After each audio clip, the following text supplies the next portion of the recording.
Welcome. This pre-application information session is for the OVW fiscal year 2024 Tribal Sexual Assault Services Program, commonly referred to as TSASP. This solicitation was posted on or about July 1st, 2024. For this session, it's recommended that you have the solicitation with you and in front of you so that you can follow along. The most important thing that you need to do before applying is read the solicitation in its entirety. You can find the solicitation along with other valuable resources on OVW's website. Application submissions in response to this solicitation will be done through a two-step process. Applicants will submit the SF-424 and the SFLLL in grants.gov and submit the full application in the Justice Grant System, also referred to as Just Grants. Potential applicants must have an active SAM and grants.gov accounts to be able to apply for this solicitation. Therefore, applicants that have never applied before for federal funding should immediately begin the SAM registration process. Applicants that have previously received federal funds should confirm their SAM registration is active and up to date at least 3 weeks before the application's grants.gov due date. Applicants must submit the SF-424 and SFLLL in grants.gov by 11:59 p.m. Eastern Time Wednesday, August 13, 2023. The full application process or package is due in Just Grants by 8:59 p.m. Eastern on Thursday, August 15, 2023. At a minimum, you should watch the application submission training video and download the application submission job aid from the Just Grants website to familiarize yourself with the application process. Additionally, DOJ is hosting virtual Q&A sessions on application mechanics, such as submitting an application. You can register for one or more of the virtual QA sessions from the Just Grants trainings page, linked here, or by going to the main Just Grants website and clicking on trainings, and then clicking on virtual Q&A. So today, this is going to be a brief overview of the TSASP program. In this session, I will review the registration and submission process. Next, we're going to quickly look at the award periods, the amounts, and the eligibility. I will review types of applications, program requirements, unallowable activities, and then any optional program documents. I'll provide an overview of the application package and financial information. And then I will end by sharing what I hope are some helpful application tips and contact information.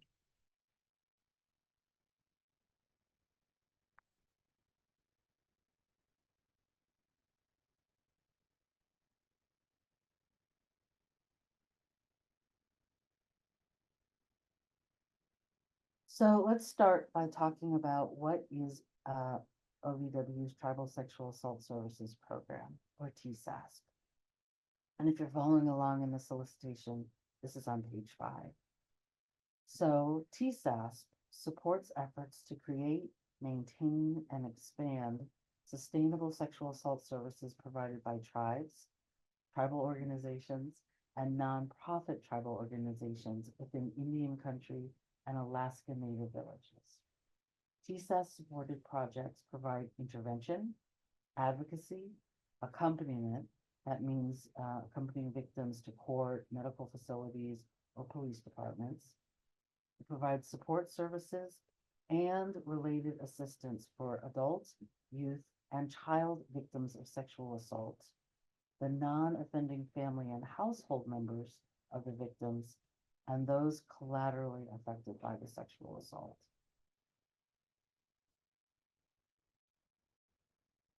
To review some important deadlines for the solicitation. If you've not applied for a federal award before, there are some pre-steps. You'll need to apply for a Universal Entity Identifier, or UEI, and this can take a while, so you'll want to do this as soon as possible. This is obtained by registering in the System for Award Management, or commonly known as SAM, at the sam.gov website. Please note, it can take 2 to 3 weeks to register, so you'll want to start these processes as soon as possible. There's a typo on this slide, but we suggest that you apply in SAM no later than Tuesday, July 23, 2024. Additionally, first-time applicants must also register in grants.gov and Just Grants. And the average completion time for grants.gov is 1 week. These are only estimated times, and each step must be completed before you can go on to the next step. So for grants.gov, the deadline will be Tuesday, August 13, 2024 at 11:59 p.m. And the the grants.gov deadline is Tuesday, August 13, 2024 p.m. The Just Grants deadline is Thursday, August 15, 2024 at 8:59 p.m. Please note that for this solicitation, late applications are not accepted except in extremely limited circumstances. If you have questions regarding a late application, you must refer to pages 21 through 23 of the solicitation for more information. The last thing you want to do is, if you are already registered in SAM, check to make sure that your Universal Identity ID and SAM registration numbers have not expired. Okay, so just to go over that again, there's a 3-step registration process for DOJ federal awards. So you can see in the schematic here. So the first step is you want to register in sam.gov. That's where you obtain your unique identity ID and you confirm your electronic business point of contact. Then you register in grants.gov. And so your point of contact will complete the onboarding process and assign an authorized representative who will move your application forward through the process. And at this point, you submit the SF-424 and the SF-LLL. Then the final and third step is to register with grants.gov and then submit the rest of the application.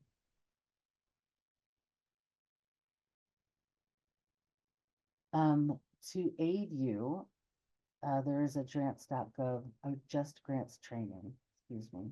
So Just Grants has developed tools and trainings to assist applicants with submitting an application.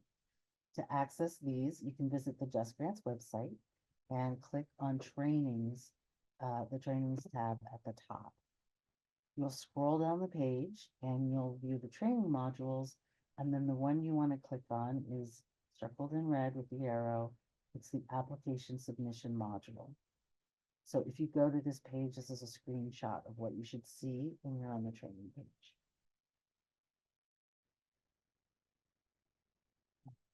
Technical challenges.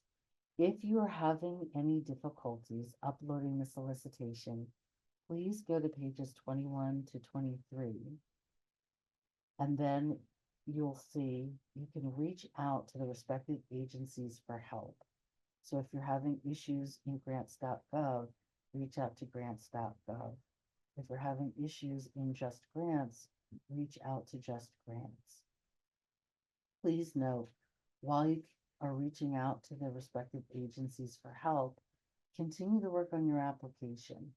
That is, continue to write and gather all the necessary information so that you're ready to move on with your submission once your issue is resolved. And OVW, we cannot stress enough how important it is to give yourself plenty of time to work through all the systems and submit your application.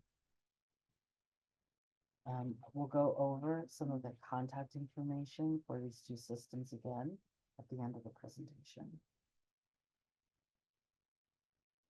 Okay. So let's talk about the award period and amounts that are available this year under TSASP. All awards this year will be made as grant awards, and there is no match required. So please note that OVW, we have the discretion to award grants for greater or lesser amounts than requested, and to negotiate the scope of work and budget with an applicant prior to awarding the grant. But this year, we have, the funding, we have an estimated $10,800,000 available for funding. And we expect to make approximately 16 awards. This year, there are two project types. There's the new type or applicant, which is the Strengthening Tribal Advocacy Responses track for sexual assault, which we call START SA. And then there are continuation awards. The project types and amounts and length of the period for each award is as follows. New applicants or the START SA projects, the maximum amount is $675,000, and the project can run for 36 months. Continuation applicants can apply for 24 months and ask for up to $450,000.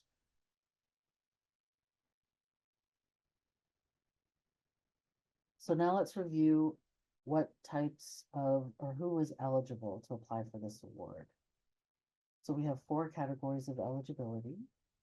The tribal governments, tribal consortiums, tribal organizations, and tribal nonprofit organizations with programs and activities in Indian country and Alaska Native villages are eligible to apply for this award.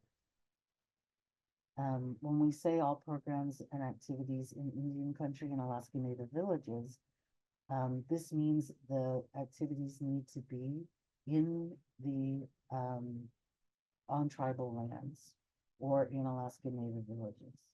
Unfortunately, it doesn't include programming for tribal people in urban areas off of tribal lands.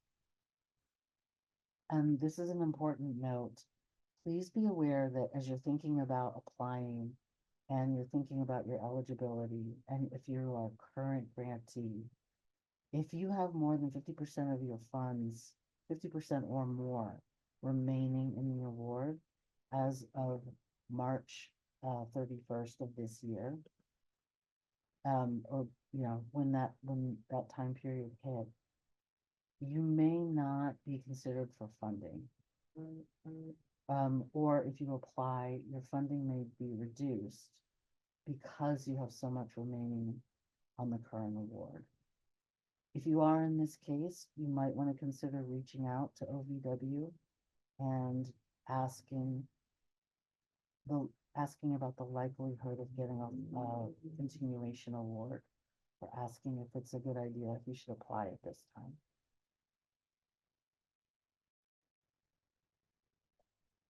So I briefly mentioned before that we have 2 application types this year. A little bit more information about that.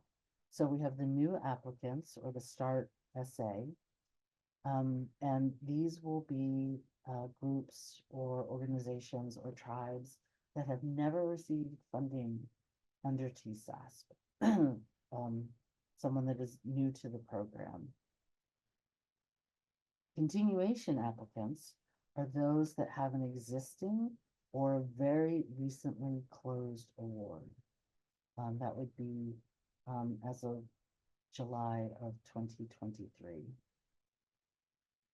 Continuation applications, you should understand, are not competitive. And what that means is they don't go through the same peer review process as the new applicants, but continuation funding is not guaranteed.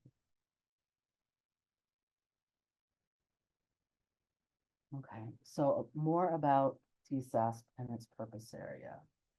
So if you apply to this program, the funds must be used to support the establishment, maintenance, and expansion of programs and projects within Indian country and Alaska Native villages to provide intervention and related assistance to those victimized by sexual assault.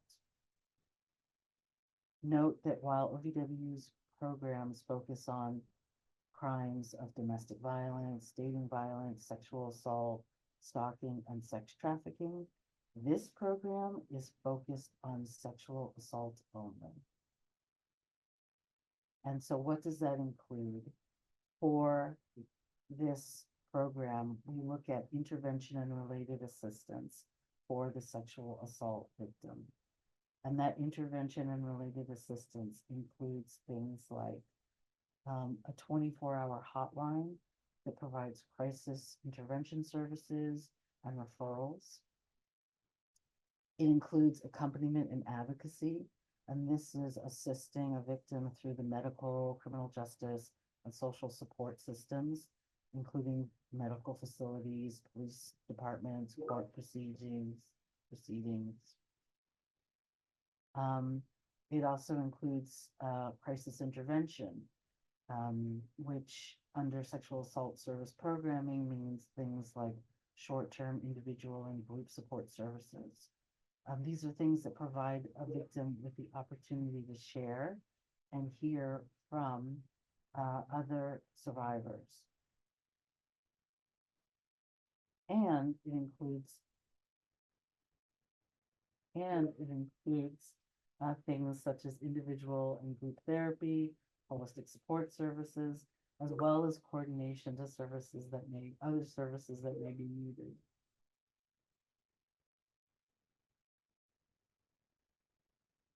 Okay. It includes information and referral. This information and referral could be to a broad range of services available in the community and beyond to assist the sexual assault victim and the family or household members. And it includes community-based or culturally specific services and support mechanisms, including outreach to the community,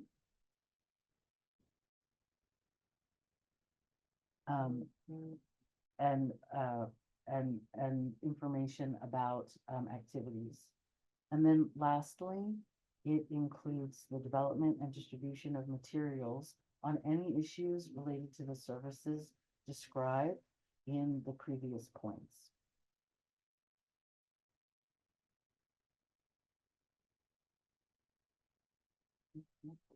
So a little bit more about the TSASP purpose area. It's important to keep in mind that under TSASP, projects are not limited to or restricted to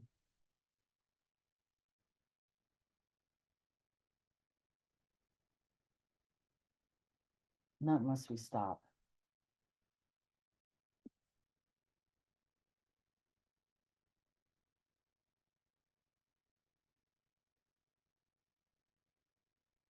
TSASP projects are not limited or restricted to focus on a certain gender or age, nor are they bound by when the sexual assault happened.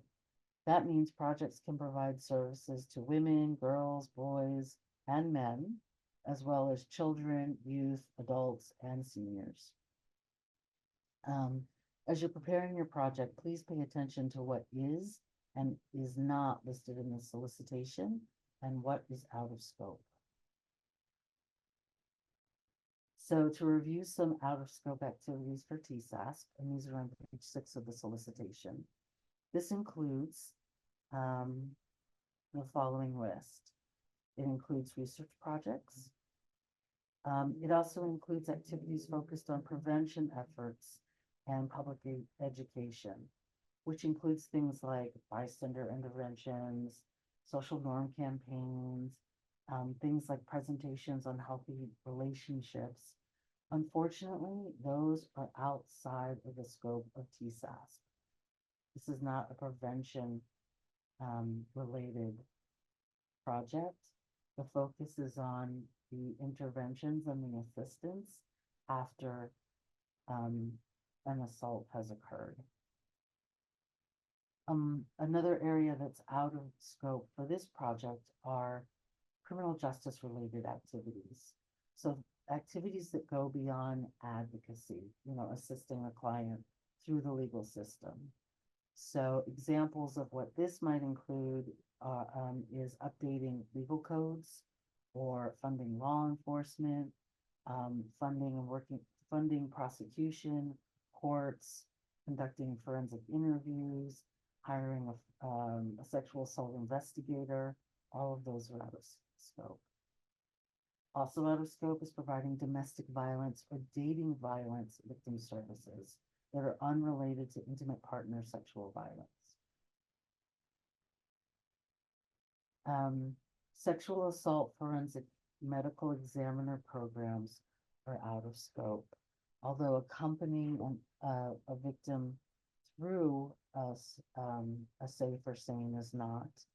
And then sexual assault response team coordination is also out of scope for this project. However, attending the SART team meetings, that is within scope. And then lastly, providing training to allied professionals and the community on things like what is sexual assault. That is out of scope. However, educating the community about the program is within scope.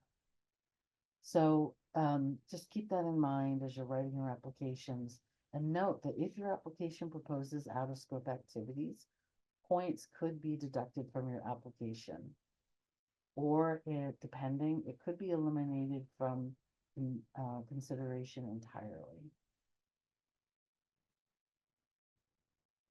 Okay, let's talk about something else that is out of scope for this program, and that is victim safety and confidentiality.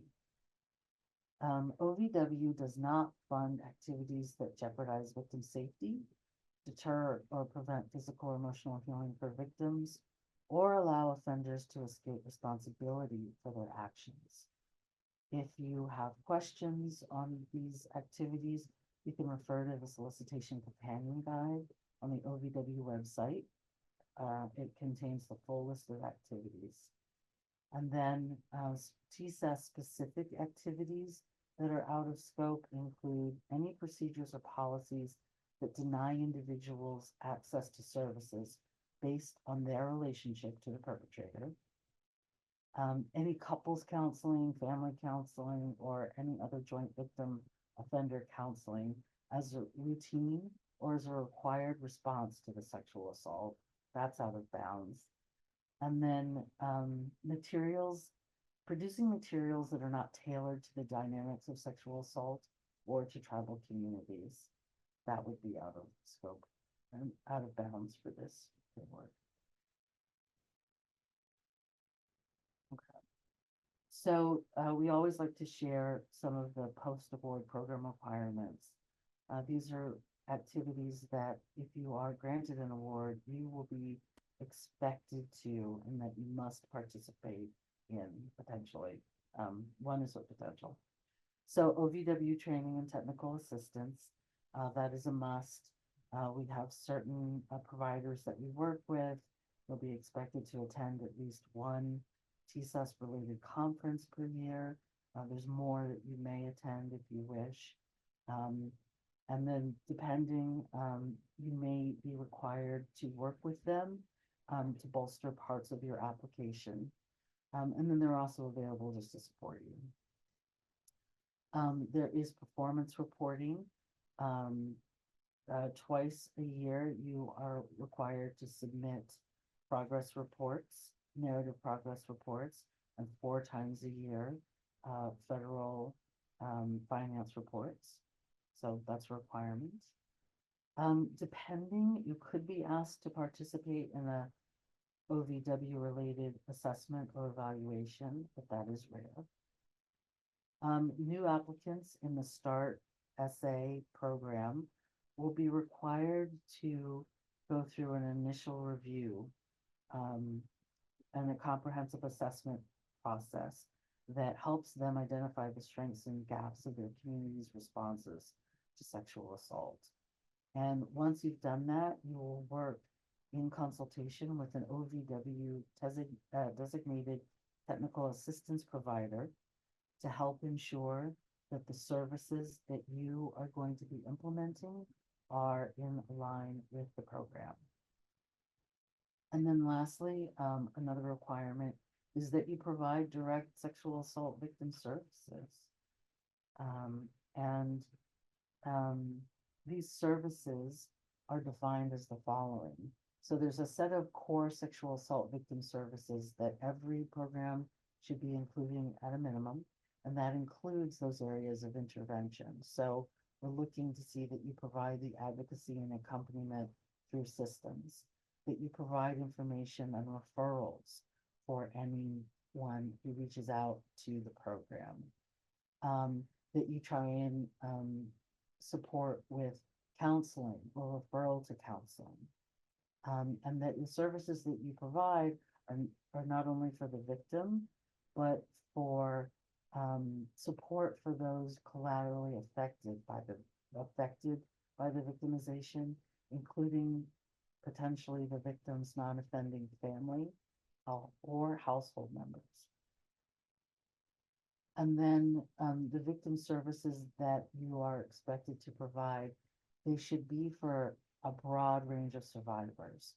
So not just someone who has experienced non-intimate partner sexual assault, but you also should include victims of sex trafficking who've experienced sexual assault. Maybe adults who were sexually abused as children, not just women and girls, but also males, so men and boys. And then also adults sexually assaulted by maybe a non-intimate partner, a stranger, a neighbor, a family member, a coworker, a coach. There's a range, and you are expected to work with all those types of victims.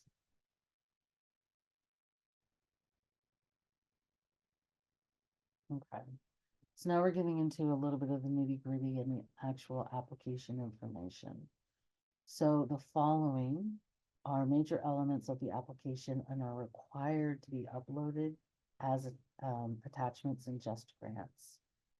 Okay, these include the proposal narrative, the budget detail and budget narrative, and also documents demonstrating authority to apply. These documents aren't required for Indian tribes, but the documents are listed on page 18 of the solicitation, and basically the authority to apply would be a letter. If you are an organization, you would need a letter from the tribe or all the tribes that you are declaring that you are working with, showing support. So you would need letters of support. Now, the reason why these are considered the major elements, these are necessary as part of your application. If you don't have the proposal narrative, budget detail worksheet, and budget narrative, and this document demonstrating authority to apply if necessary, your application doesn't move on and none of it will be reviewed through peer review. So this is the minimum that you need to submit to us to be considered for funding. Okay. So this year we have greatly streamed down the narrative, and we have also provided a new way in which to submit the narrative. Pretty substantial. So you can submit a narrative in one of two ways. You can take the traditional route, so you can submit the up to a 15-page full proposal that follows the project, the proposal narrative outline. Or you can submit a proposal project form. This form is found on the OVW resources for applicants page under, it should be TSASP additional resources. But this is a form we've created, it's a PDF, and you can, or it's a Word document, but you can download it as a Word or a PDF, fill it out, and it will fulfill the proposal narrative requirement for this solicitation. Very, very streamlined. So again, I'm just going to repeat this, the two options, the proposal narrative or the proposal project form. And taking a closer look at the proposal narrative, the different sections and what their points are worth. So for new applicants, there are 3 sections we ask you to complete.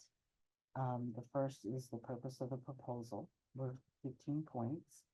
And here we ask you to share a brief description of the community or communities in your service area, and focus on describing underserved populations, such as people with disabilities, older adults, those who are deaf or hard of hearing, etc. In this description or in your purpose of the proposal, you want to include why your project is needed. And then we also ask you to state whether or not the project will establish new programming or expand on already existing sexual assault programming. That's it. Second is the what will be done section worth 50 points.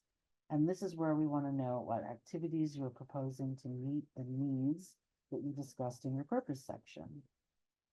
So here is where you will detail what new services will be implemented or what your current services are that will be expanded with this project. And you should also look to answer as to what services you might implement to support victim safety. Last is the who will implement section, and worth 15 points. And this is where you will provide details on the proposed project coordinator. So basically you want to know about, their personnel qualifications and their capacity to do the job.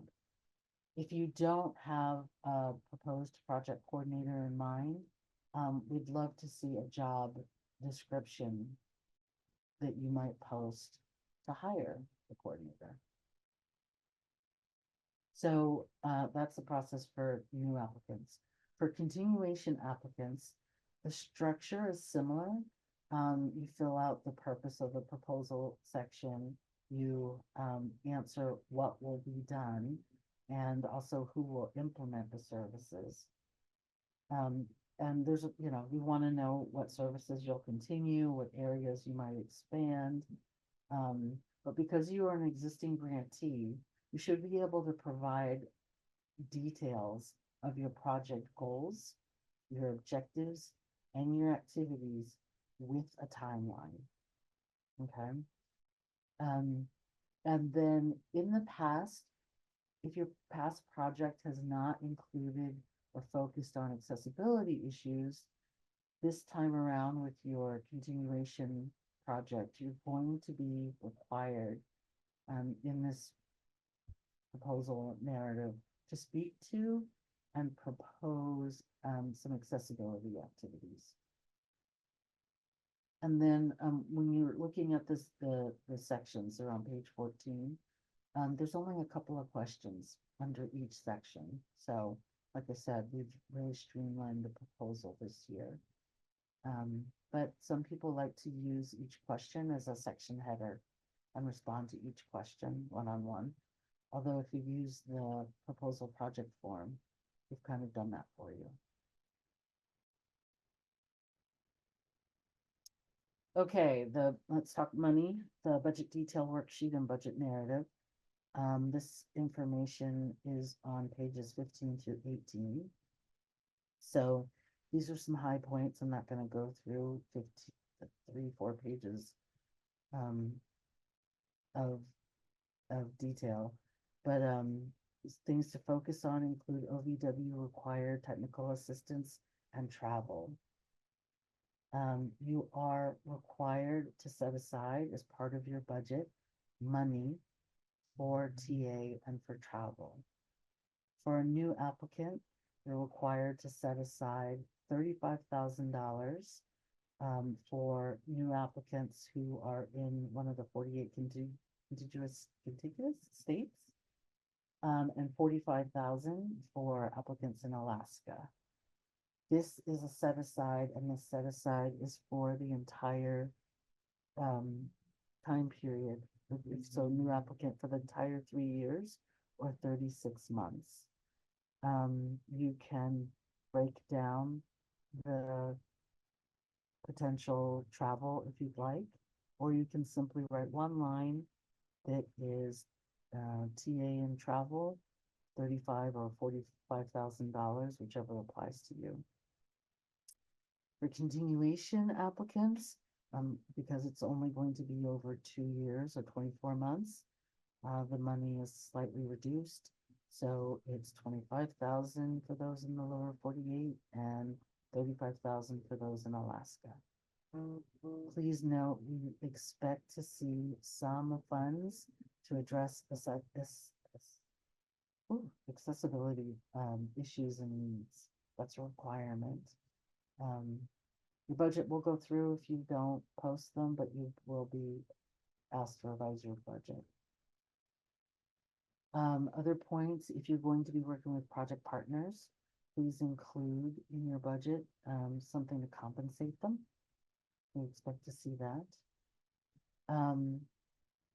You will, with your budget, there will be a budget narrative. So, and some of this is detailed in the solicitation, but you should break down the costs for your budget. And in the narrative, you explain how you came to those costs, right? If you need some resources or an example budget, we do have one on the OVW website at the OVW, how to apply for funding resources for applicants.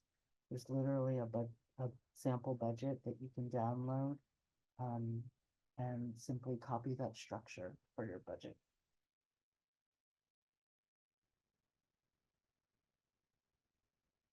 Okay. I mentioned this before, but I'll review it again quickly. So the documents demonstrating authority to apply on page 18. A letter of support. This letter of support is not required if you're an Indian tribe, but tribal organizations must provide a letter of support. And the letter of support needs to be from the tribe or each of the tribes that will be served by the project. Tribal consortiums, which is 2 or more tribes who decide to join together and apply for an award, should provide demonstration of the authority to apply from each member. And then again, if you are looking for a sample to reference, you can find that on the OVW Resources for Applicants website.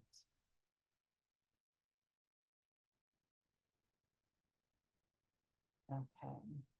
On these next couple of slides, I'm going to focus on aspects of your application that relate to the documents that our financial team, Grants Financial Management Division or GFMD, reviews. More specifically, we'll discuss some items that GFMD has identified from prior year applications that could help with expediting their review process. First, I'll go over the pre-award risk assessment, and then I'll touch on the summary data sheet. And finally, provide you with a link to a detailed webinar on how to develop the budget that will be included in your application, and some contact information should you have questions on any of these required documents for our financial team or the budget development. Both of these documents should be prepared as a Word, PDF, or text document, then attached in the proposal narrative section of the application. So first, I'll highlight the pre-award risk assessment survey, and this assists GFMD during their pre-award risk assessment review for all applications. Each applicant must prepare a response to all 11 questions, and each question has multiple parts. We've noticed from prior years that applicants don't always fully answer all the parts of the questions, which then in turn requires GFMD to reach out to the applicant, which then may delay any recommendations. Some of the most common issues that we've encountered have been, for example, question number 2, where the applicant indicates that they do indeed have internal policies, but then they don't provide a brief list of the topics covered in the policies and procedures.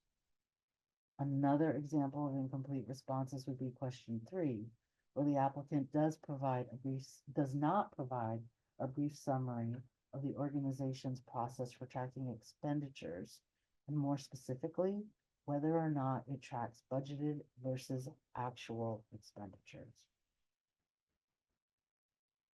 So these are just a couple of examples, but basically, please make sure that you read each piece of each question and provide a full and comprehensive response. Understandably, the individual that is best suited to provide answers to these types of financial questions may not be the same person that is writing or submitting this grant application. So you could provide a copy of the questions from the solicitation to the individual best suited to answer them so that the responses could be prepared in advance, then attach the document to the application in Just Grants in the appropriate section during the application submission. Next, let's look at the items identified in the summary data sheet, which is completed by all applicants. So specifically the question regarding the single audit. OVW requests that all applicants provide a statement as to whether or not they've expended $750,000 or more in federal funds during their last fiscal year. If they have, then they indicate that and also specify the end date of their last fiscal year. However, GFMD is finding that applicants do not always include this information and leave out whether or not they have met the threshold, or the end date of the last fiscal year is not included. Please ensure all questions from the summary data sheet are responded to. If something does not apply to your tribe or to your organization, do not skip the question or leave it blank. Respond to that question by specifically stating this does not apply to the XYZ organization or tribe, and then move on to the next question.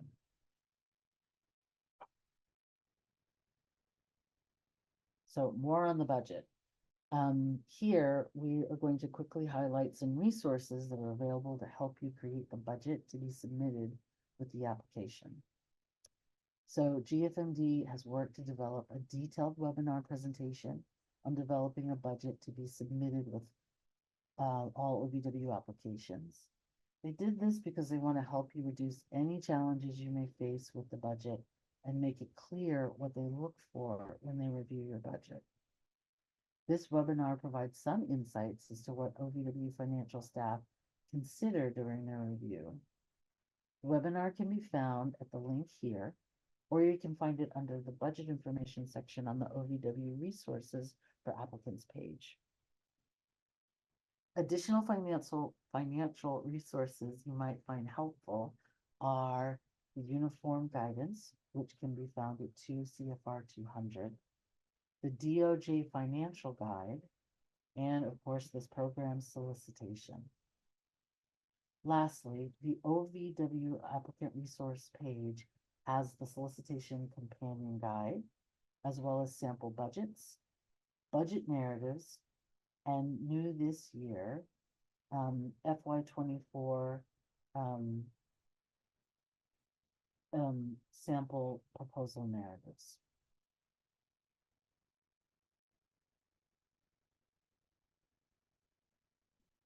The GFMD help desk. So recognizing that this is a lot of information to process, if you have any questions about GFMD information that was discussed, feel free to contact the GFMD help desk. Their contact information is here, and it'll be also on the last slide.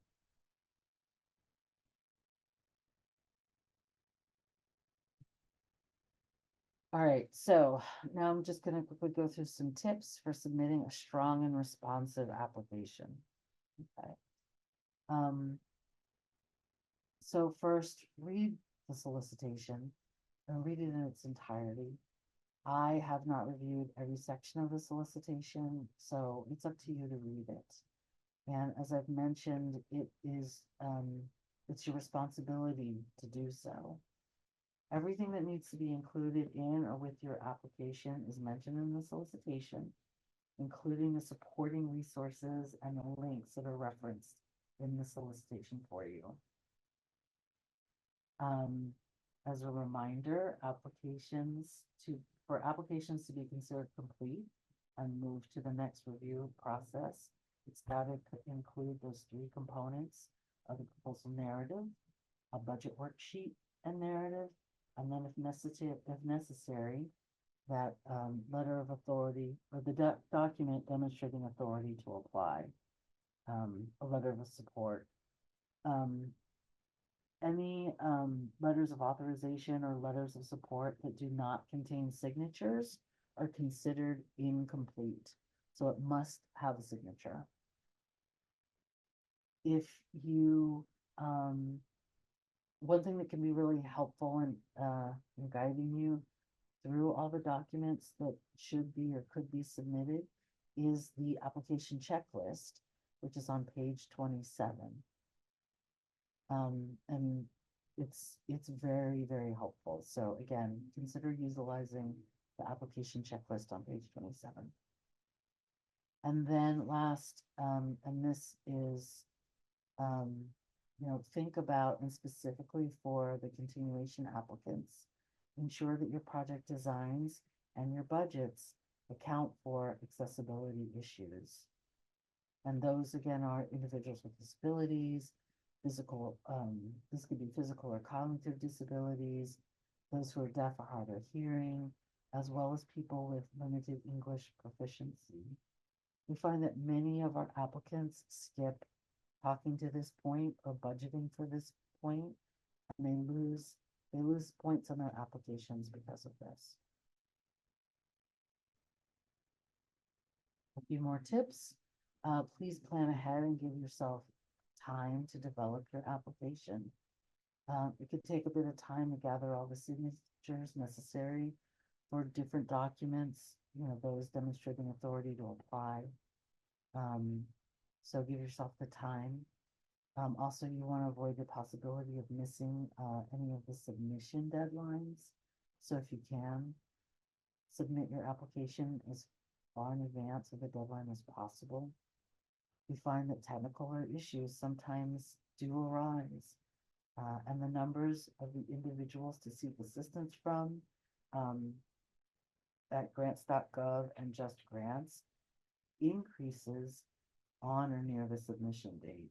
So the earlier you ask your questions, the less competition, probably the less amount of time you have to wait in line for a response. Do your best to make sure the application is easy to read and follow for all of the reviewers. When you can, use any heading and subheading titles that are in the solicitation for each section. Be sure the application and its responses to the program requirements and expectations are as complete and clearly written as you can make them. Another thing to consider is to avoid using acronyms. We all do it, but sometimes we use acronyms that the reader doesn't understand, and that makes it harder for them to review and score your application. Just Grants itself, when you're trying to upload documents, keep in mind it only accepts 3 formats. And this includes Microsoft Word, PDFs, or text document formats. So if you're trying to upload any documents that aren't in those forms, Just Grants won't accept them. For your own edification, for your own files, you might want to print out your application prior to submitting it. This will help cover you in case, something happens in the system, or, just you have the information so that you know what you submitted before you submitted it. This one is really small, but super helpful. If you have a multi-part application, number the pages, specifically in the project narrative. When these things get printed out, sometimes pages get shuffled, and it's so much easier for a reviewer to look through your application if the pages are numbered. Plus, it's also part of the directions, and you will lose teeny points just for not following those directions, regarding page numbers, font sizes, that sorts of thing. And then lastly, and this is super important, in both grants.gov and in Just Grants, you receive email alerts or on-screen alerts for when your application was successfully submitted or if it was rejected. And you want to monitor that. You can't move from grants.gov to Just Grants until those two forms, the SF424 and LLL, are accepted. And the system will tell you that, so you have to look out for that. And same with Just Grants. You can upload all your documents, but there is a, do you want to submit these documents button? You need to hit that button. And I'm not completely sure, but it may ask you a second time, do you want to submit? You have to hit that button. If you don't formally submit, you don't actually receive your application. You think you've applied and you haven't.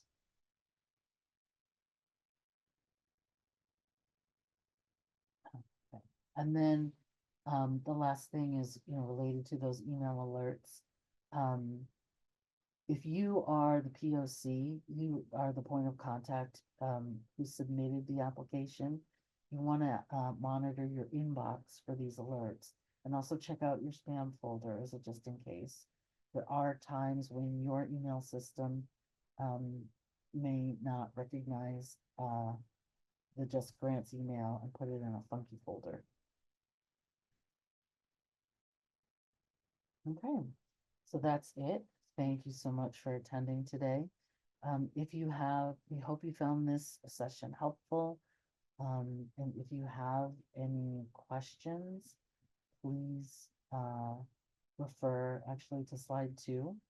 There's an email that you can reach out to if you have further questions regarding this application session or the solicitation in general. And that email is it's ovw.tribal.sas for SASB.gov. At USDOJ.gov. It's at the bottom of the second slide. But just reach out. We will monitor that inbox and we will respond to any of your questions. So thank you.